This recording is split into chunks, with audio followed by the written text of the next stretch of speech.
Hello everyone, and in this video I will show you step by step on how you can import products from any website to your Shopify store. So let's start by opening up your Shopify and go to the App Store of Shopify. So you just need to search for Robo Product Importer.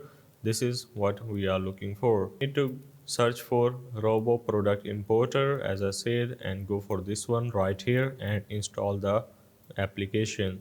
Now once you have installed the application, this is how it will gonna look like. So you need to first install the extension in your Chrome browser as well, because this will not work without it. Now once you are done with the extension, the next step will going to be opening up that particular website from which you want to import that product. So in this case I will use Shein as an example. You can go with AliExpress, Alibaba or Amazon.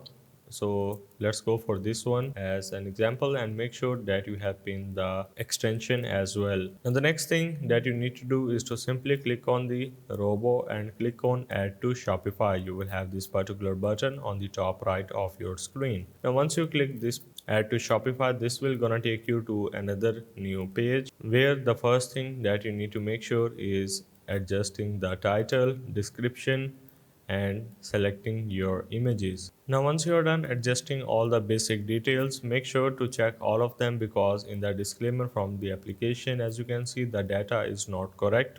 So make sure to double check it and then click on add to product. So once you have added the product, the next thing will going to be description and the images as well. Make sure to select all the images if you want to go with it, otherwise you can select as many as you want add into your store. Then click on the add product to Shopify, and then you need to wait for a couple of seconds, and there you have it. We have successfully added our product into your Shopify store.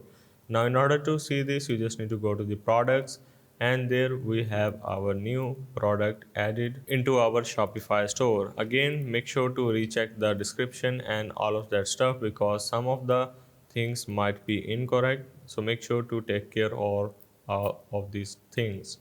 So that's the way of how you can import products from any website into your Shopify store.